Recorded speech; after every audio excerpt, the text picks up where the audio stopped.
Hi guys, and welcome to today's video. Now today I'm a little bit annoyed and I'm gonna tell you why. So for the longest time I've been talking to you about how excited I was to be putting in micro loop extensions again after 2 years of growing out my hair.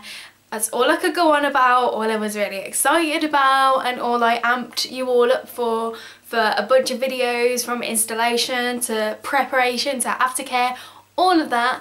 And unfortunately that is not going to happen. A while ago I asked you guys on my Facebook page where I should go to try and find 1 gram strand micro loop extensions. Now a bunch of you said Minihouse8888. Now please don't think that I'm blaming you guys, because I'm really not. Like, I looked on YouTube as well and I looked at external reviews and they all recommended this place. So I thought, okay, great, how can this go wrong? So I put in my order. Fine.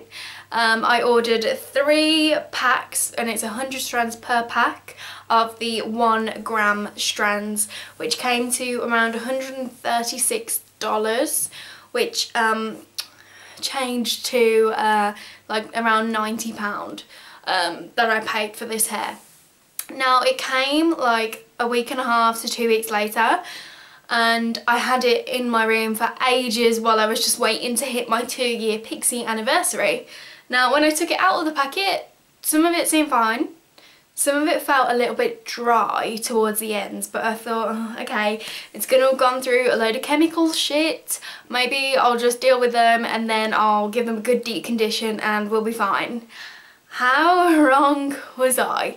So I went through every single strand of the pack, so 300 strands, and I found a ton of dud strands, which is pretty normal. You expect at least some, but there was a lot, like to the point where you couldn't even pull a loop out because the hole was just not even allowing the loop to move. So there's no way you could even use them.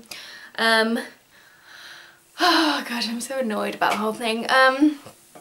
Anyway, I had a pretty shit time the other day by where I didn't film my extensions being put in because, oh gosh, I really don't want to talk about it because I feel like it could cause more harm than good, although I want to talk about it but I can't, so I just won't for now. I was in a place where something really unexpected happened and I needed to cheer myself up and do something to take my mind off things, and I put in my extensions with the help of my sister, which was okay. My scalp was very sore, as it normally does after you put them in, and then I had them in for the night. I had the most horrific sleep ever because it just hurt so much with my scalp being so sore, mainly because my sister was quite rough with putting them in. It was the first time,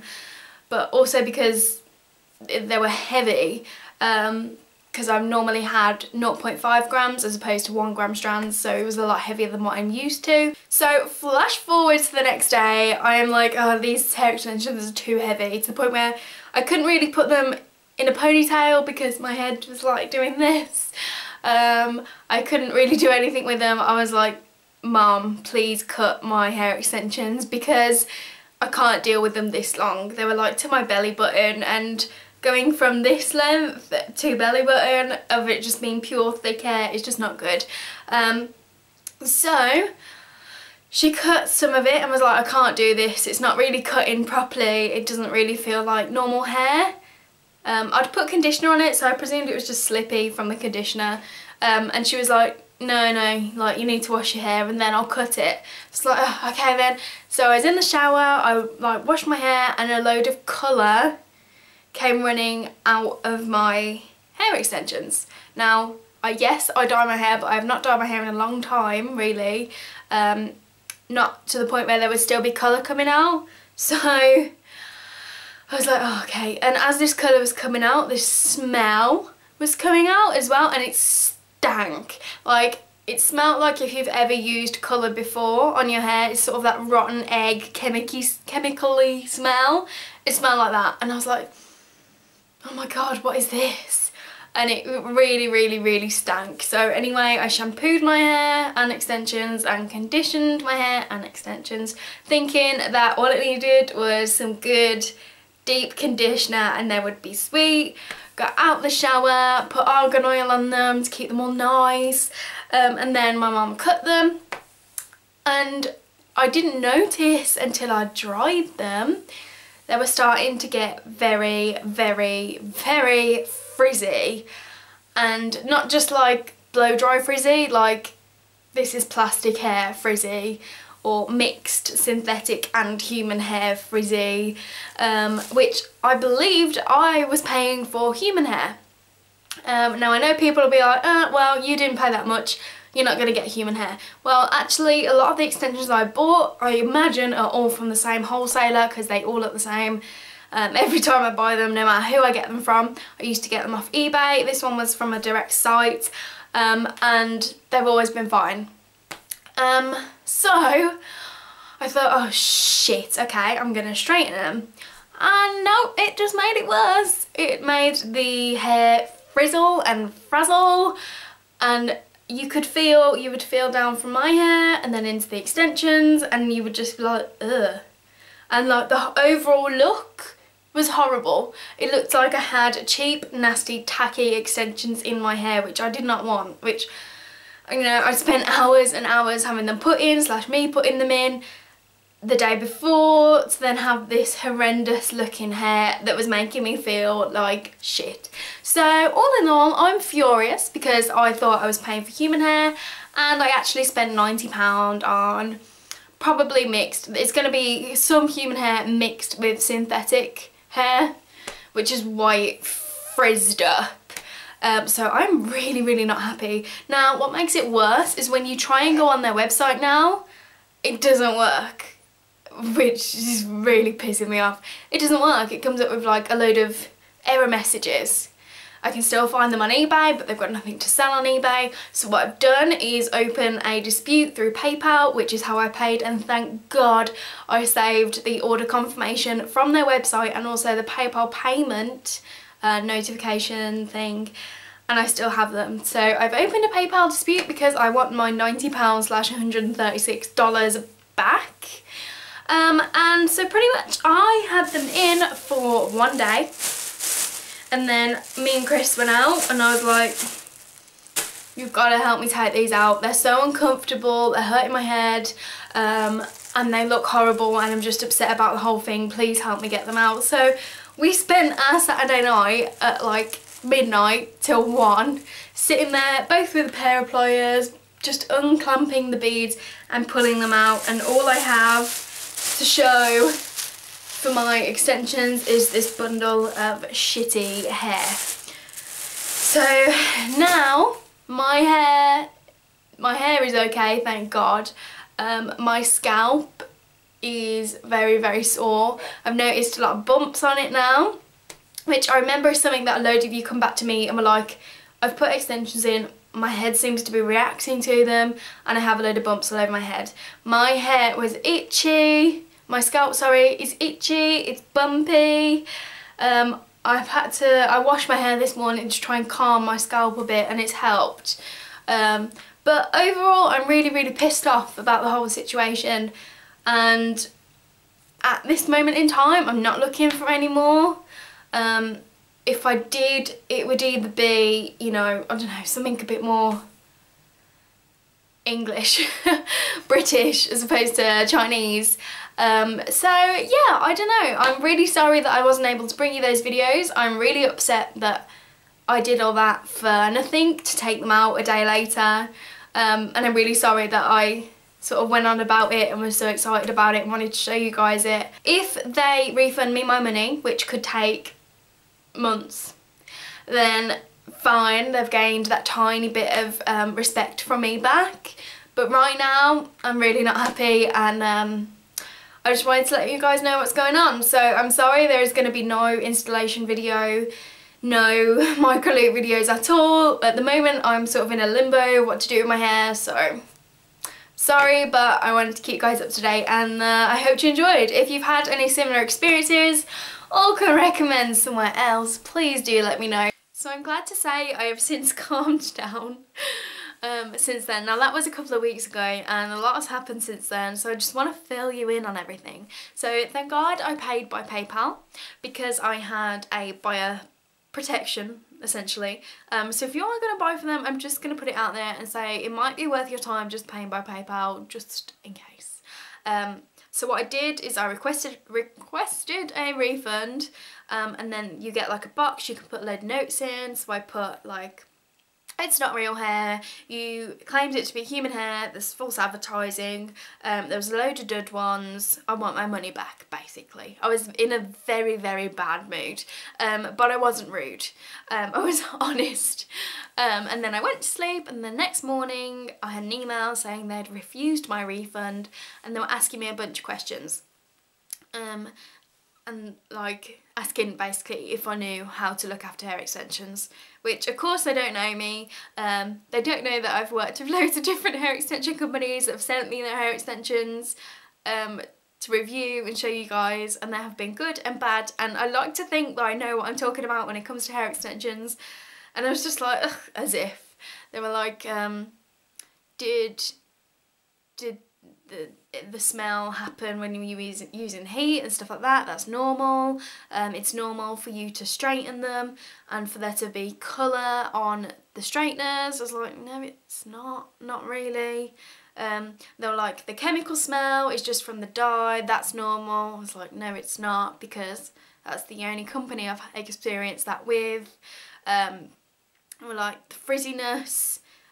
What did they say? They pretty much had an excuse for everything, which annoyed me, because there is no way it's human hair, because it just frizzled and fried and burnt and was like coming up. No way whatsoever. So I replied saying, basically answering their questions. I can't remember exactly, I'm sorry, I should have like got the transcript. Basically I argued my case still and said I want all of my money back, and that's the end of it, and requested a refund again. My refund got denied again, and they were like, send me a picture of the hair. So I was like, okay, fine, give me an email address and I'll send you pictures. So I sent pictures, and you can clearly see, I'll insert them now, you can clearly see that the hair is melted and that it's not good. And they came back with, there's only 10 strands there, 10 or so strands there. You used 280, I want to see all of them. And by this point I was just like, fuck off, like, no. I was getting really, really annoyed with this man that I had to deal with. And he was like, he was basically saying how good of a hair manufacturer he was and that there was no problems with his hair. And I was thinking, well, obviously not, because the synthetic hair mixed in with the human hair, that's not good.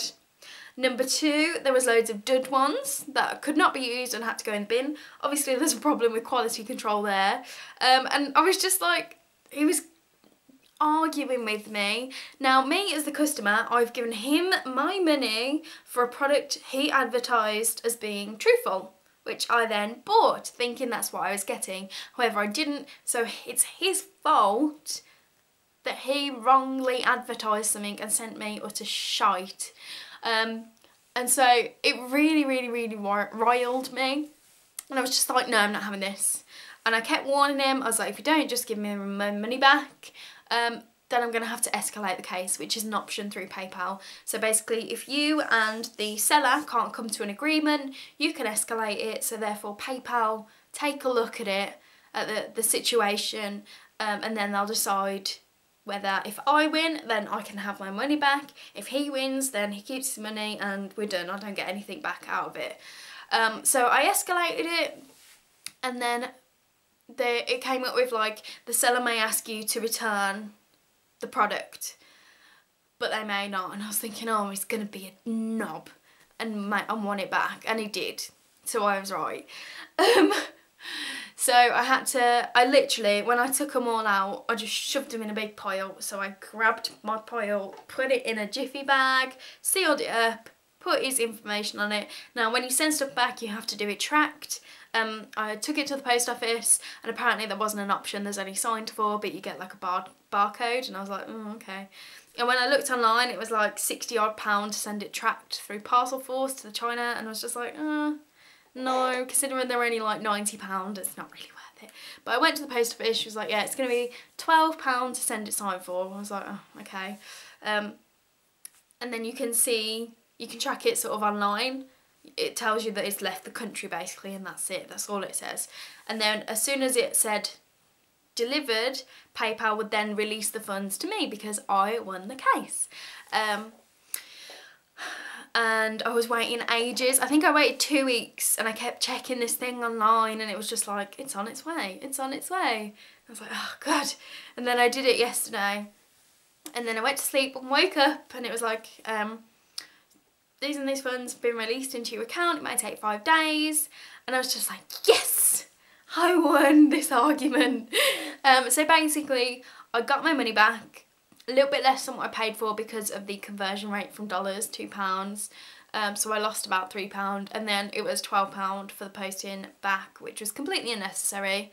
And I really hope they don't try and reuse them, because that'd be really gross. So yeah, that was my experience. The customer service was absolutely shit. If it wasn't for PayPal, then like I wouldn't have my money back, and I would still have these rubbish extensions. So although people keep recommending the company to me, I'm giving you my personal experience, which has been absolutely rubbish. And if you do have a problem, chances are they're going to be arses about it. So yeah, I didn't have a very good experience, and I of course will not be giving them my money in future, and I will look elsewhere. But if you do decide to buy from them, then of course that's fine. I just hope you have better luck than I do, and you don't have to go through all of the PayPal fiasco and putting up with really arrogant people. So yeah, I'm happy now I've got my money back, but this whole thing was so unnecessary. It really was. What a mess. But yeah, I hope you enjoyed. If you do have any similar experiences or anything to do with this, then let me know down below, because I'd love to hear it and see what you guys think. But yeah, don't forget links to my Facebook, Instagram and Tumblr are down below, so if you want to come over and follow me, that would be awesome. Apart from that, I will see you in the next video. Bye guys!